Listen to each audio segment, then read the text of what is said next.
에베소서 5장 1절에서 14절 말씀 한 절씩 교독하고 마지막 절은 함께 읽도록 하겠습니다. 저부터 읽겠습니다. 그러므로 사랑을 받는 자녀같이 너희는 하나님을 본받는 자가 되고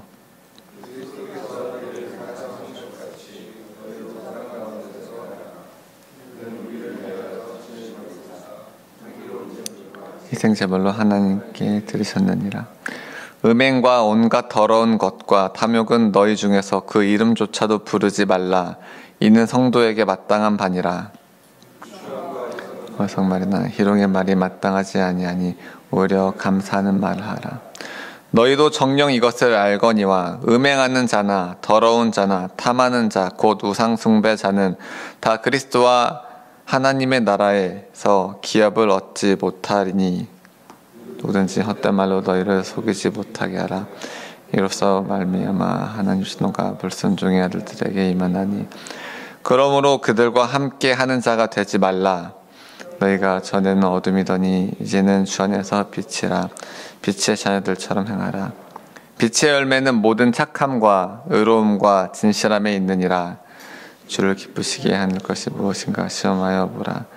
너희는 열매 없는 어둠의 일에 참여하지 말고 도리어 책망하라. 그들이 은밀히 행하는 것들은 말하기도 부끄러운 것들이라.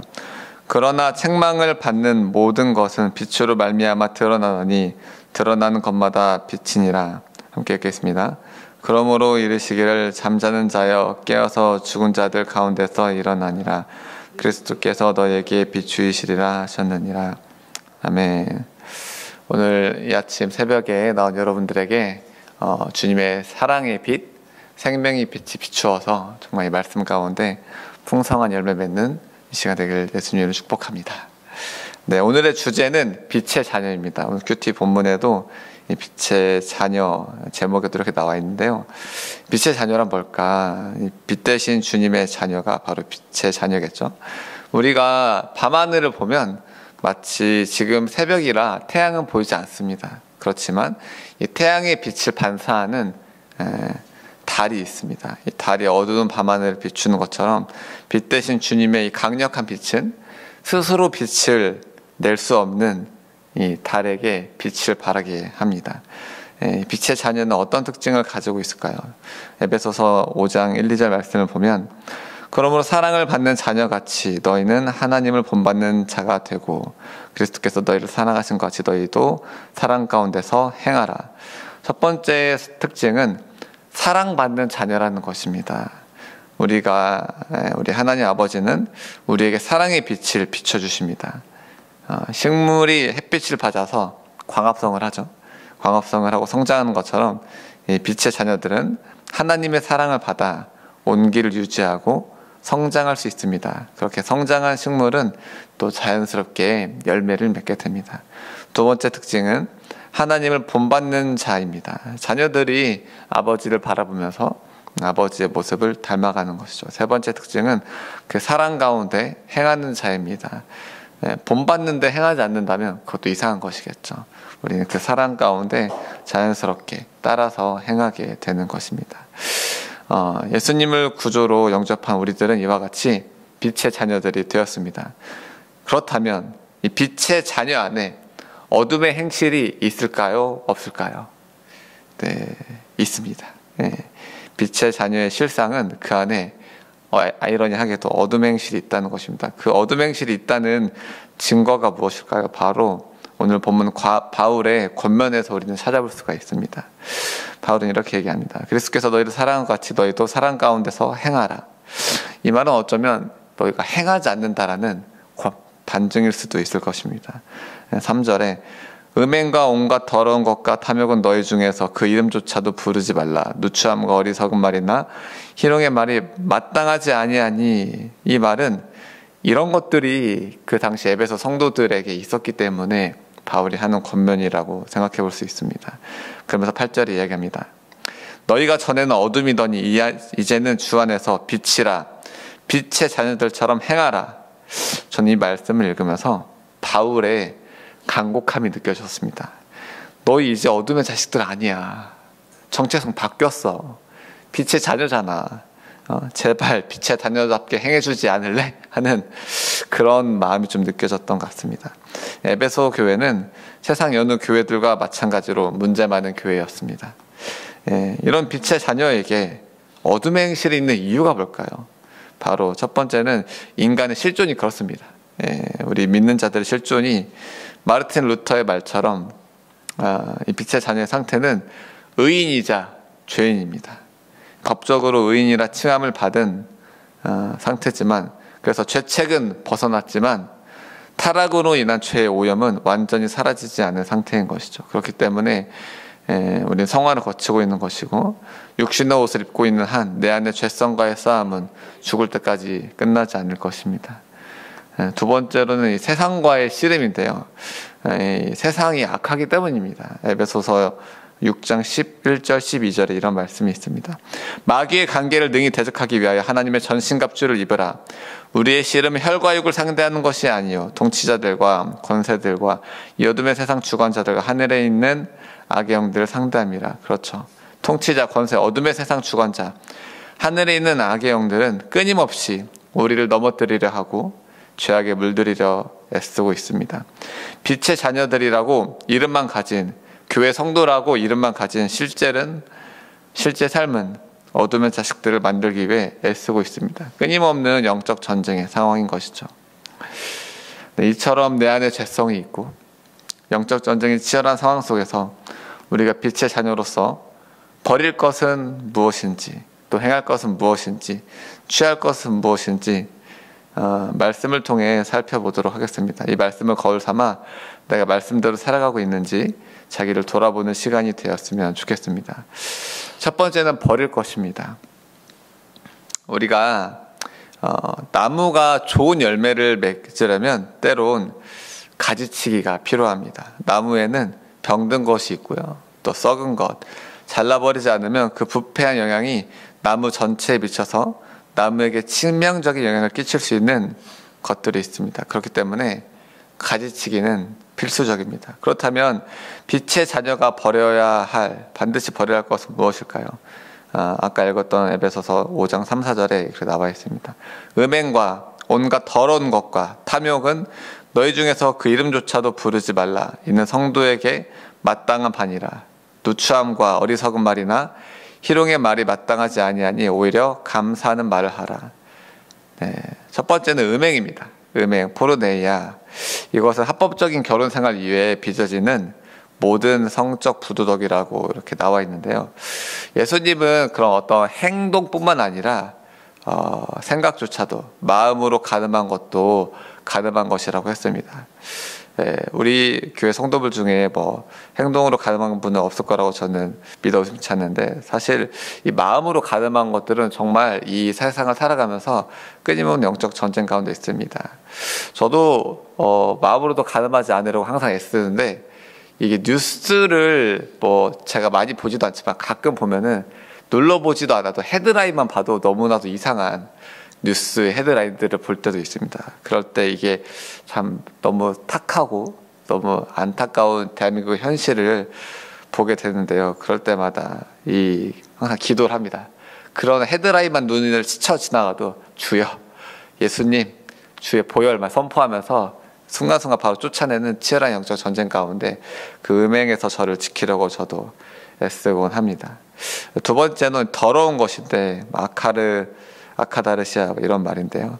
이것은 세속적인 것들로 윤리적, 종교적으로 추한 모든 상태라고 합니다. 정말 이 세상은 더럽죠. 세상은 악합니다. 이 세상 문화들을 조금만 보면은 우리가 TV를 켜고 예능 같은 것만 봐도 요즘에는 성적 비속어가 난무하고 있고요. 그런 것들을 보다 보면 자연스럽게 익히고, 사실 저도 교사로서 또 아이들을 봤을 때 그런 것들을 은연중에 자기도 모르게 내뱉는 것들을 보면서 참 안타깝기도 합니다. 그런 것들을 제가 징계하기도 하는데, 그런 더러운 것들을 우리가 버려야 할 것입니다. 세 번째는 탐욕입니다. 이 탐욕은 뒤에 보면은 우상숭배라고도 나오는데요. 내 것이 아닌 것을 가지려고 하는 것입니다. 하나님은 우리가 구한 것을 허락하기도 하지만 때로는 우리의 유익을 위해 허락하지 않는 것도 있습니다. 왜냐하면 우리가 갖지 못하는 것에 대해서 하나님께서 자족하는 것을 배우게 하기 위함입니다. 하지만 탐욕에 빠진 사람은 그것이 있어야만 행복하다고 믿고 하나님보다 더 사랑하기도 합니다. 혹시 그런 것이 있다면 다 버리는 여러분 되기를 축복합니다.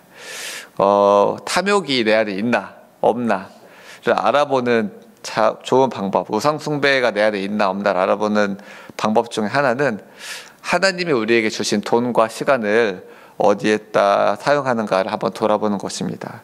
너무 헛되이 많은 돈과 시간을 어디엔가 사용한다면 그것이 우상숭배의 영역이 아닐지 우리가 돌아볼 수 있을 것입니다. 우리는 그것을 헛되이 사용하지 않고 하나님 나라와 영광을 위해 써야 될 것입니다. 네 번째로는 누추함입니다. 이 누추함이란 말은 부끄러움, 수치 같은 것인데요. 내가 누추해요 이런 게 아니라 정확히 얘기하면 추잡한 행동이라고 되어 있습니다. 우리 성인들은 그러지 않은데 좀 추잡한 행동들을 하는 것들을 제가 아이들을 보면서 좀 볼 때도 있는데 아이들이 좀 생각 없이 그런 행동을 하기도 하는데 이 말씀을 보면서 제가 이제 애들이니까 그럴 수 있지가 아니라 그런 것들에 대해서 이 비성경적인 행동에 대해서 분명히 알려주고 하지 않도록 좀 근절해야겠다는 생각을 해보게 되었습니다. 다섯 번째로는 어리석은 말입니다. 이 모롤로기아라는 건데요. 죄악의 성향을 지니 좋지 못한 말, 헛소리, 말 같지도 않은 이상한 말. 우리가 말을 하다 보면은 좀 약간 생각을 놓고 말을 하거나 약간 별 의미 없이 헛소리를 하는 실수를 범할 때도 있는데요. 바울은 그것에 대해서 하지 말라고 그것이 특별히 죄악된 성향을 가지고 있다라면 우리가 분명히 조심해야 한다는 말을 하고 있습니다. 여섯 번째는 희롱의 말입니다.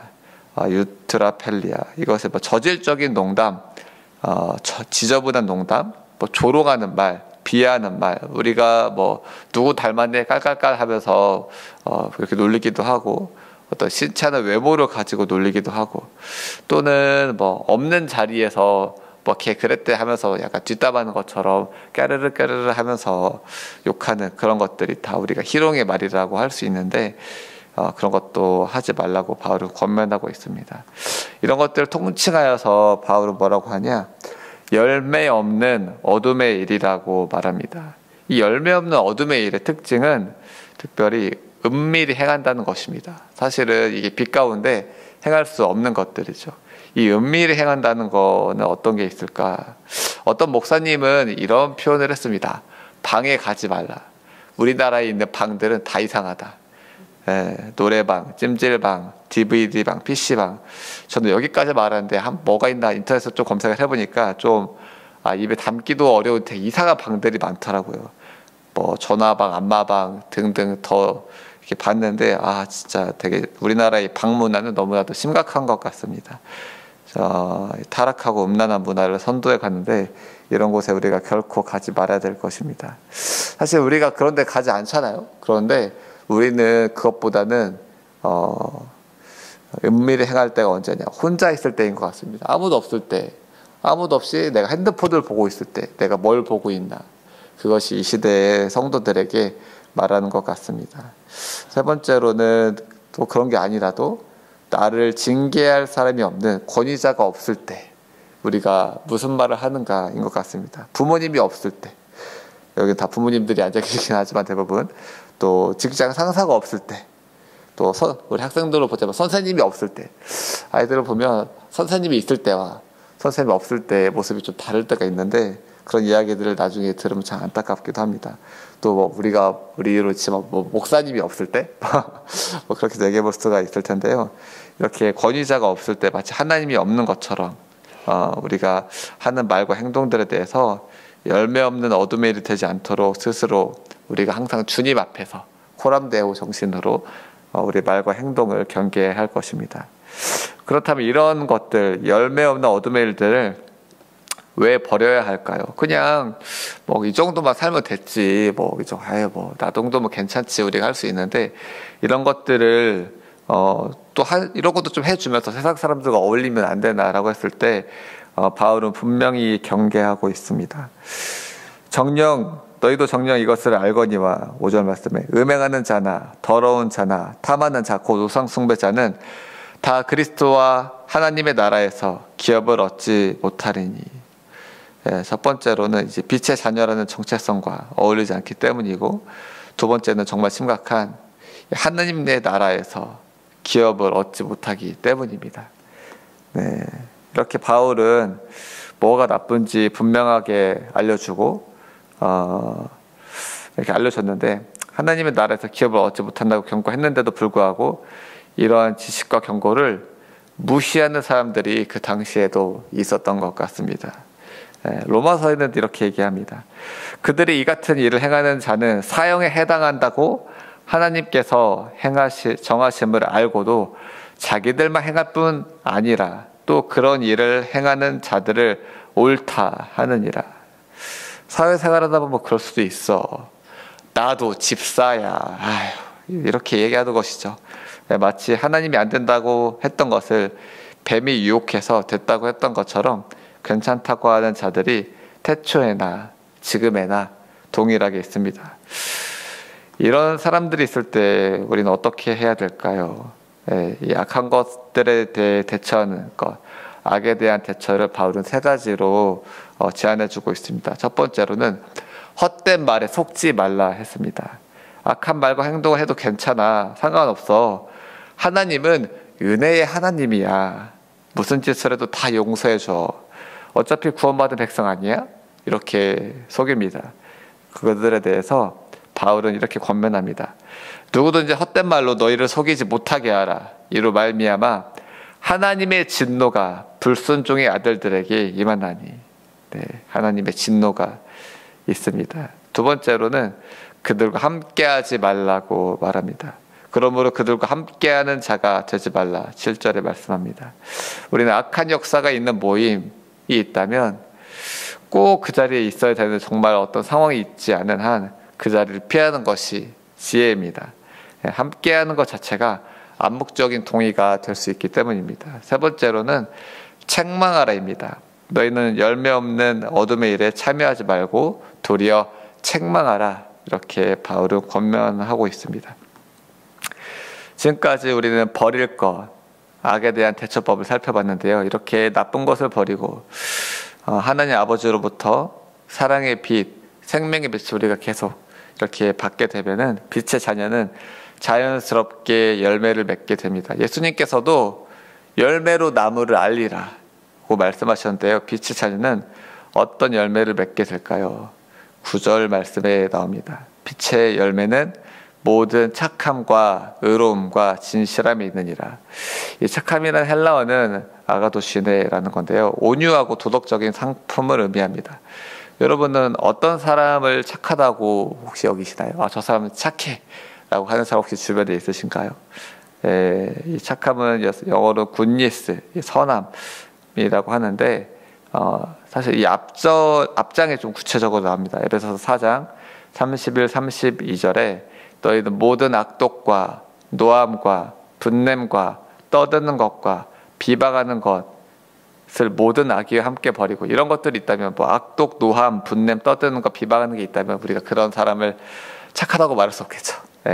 그런 것들을 버리고 32절에 서로 친절하게 하며 불쌍히 여기며 서로 용서하기를 하나님이 그리스도 안에서 너희를 용서하심과 같이 하라. 네, 이런 것이 바로 착함입니다. 이 말씀이 저와 여러분의 성품이 되기를 예수님의 이름으로 축복합니다. 네, 두 번째로는 의로움입니다. 의로움은 디카이오 시네. 사실 우리가 의로워질 수는 없죠. 예수님의 의로움을 덧입는 것인데, 이 의롭다는 헬라어는 그의 의무를 이행하는 상태, 하나님께 이렇게 받아들여질 수 있는 만한 그런 조건을 의미하는데, 좀 더 해석하고 이해하자면 우리가 우리에게 주어진 책임감이 있습니다. 하나님께서 우리에게 각자에게 맡겨준 것들이 있는데 그 책임에 대해서 충실한 것, faithful한, 신실한 상태인 것입니다. 두 번째로는 입술과 말의 정결함을 지키는 것이 의로움이라고 할 수 있습니다. 이것에 대해서 다윗은 이렇게 시편에서 고백합니다. 시편 19장 14절에 나의 반석이시요 나의 구속자이신 여호와여, 내 입의 말과 마음의 묵상이 주님 앞에 연락되기를 원하나이다. 자, 이 말씀을 곱씹을수록 참 깊은 은율과 이 도전을 줍니다. 나의 말과 마음의 묵상까지도, 내 마음의 생각까지도 하나님 앞에 연락되기를 원합니다. 그런가요? 우리는 우리의 입술의 말과 우리 마음의 묵상까지 하나님께 연락될 만한가요? 이 같은 다윗의 고백이 저 여러분의 고백이 되기를 예수님의 이름으로 축복합니다. 세 번째로 진실함입니다. 알레데이아, 어원적으로 이것은 가리워져 있지 않은, 일반적으로 거짓이나 거짓말에 반대되는 진실을 이야기하는 것입니다. 법정에서도 얘기하잖아요. 진실만을 이야기하겠습니까? 세상에는 참 거짓이 팽배하죠. 우리가 아담과 하와의 선악과 타락 사건 이후로 인간의 죄악된 본성은 무화과 나뭇잎으로 자기를 가렸던 것처럼 이 죄인의 모습은 진실하지 못합니다. 이에 대해서 바울은 이렇게 얘기합니다. 그런즉 거짓을 버리고 각각 이웃과 더불어 참된 것을 말하라. 이는 우리가 서로 지체가 됨이라. 참된 좋은 부부 사이에는 거짓이 없죠. 네, 비밀도 없을 것입니다. 왜 그렇습니까? 한 몸이기 때문입니다. 지체이죠. 마찬가지로 교회 안에서도 거짓이 없어야 됩니다. 교회는 그리스도로 연결된 한 몸이기 때문입니다. 겉으로만 우리가 친한 척하는 것이 아니라 정말 서로에게 진실되게 말하며 중심의 진실함으로 사랑하는 우리 교회 되기를 예수님의 이름으로 축복합니다. 여러분은 삶 속에서 착함과 의로움, 진실함이란 열매를, 이 빛의 열매를 맺고 있으신가요? 이 좋은 열매를 맺으려면 가지치기를 하고 성장해야 되는데, 사실 성장하고 열매 맺는다는 건 충분한 시간이 필요합니다. 과수원을 보면은 나무를 심은 지 한 4년, 5년은 돼야 우리가 열매를 맺는 것을 볼 수 있는데요. 그렇다 보면 사실 우리 안에 이 나타나는 열매가 초라해 보일 수도 있지만, 우리가 열매를 촉진하기 위해서 양분을 주는 것처럼 마치 해바라기 꽃이 태양을 계속 바라보면서 그 양분을, 빛을 계속 바라보는 것처럼 우리가 열매를 맺기 위해, 빛을 받기 위해 적극적으로 행동할 수 있는 것이 있는데요. 그것은 바로 감사하는 말입니다. 바울은 4절에 얘기합니다. 누추하면 어리석은 말이나 희록의 말이 마땅하지 아니하니 오히려 감사하는 말을 하라. 이 감사하는 말은 하나님의 사랑에 대한 올바른 반응입니다. 감사는 어떤 상황이든 하나님의 주권을 인정하는 태도입니다.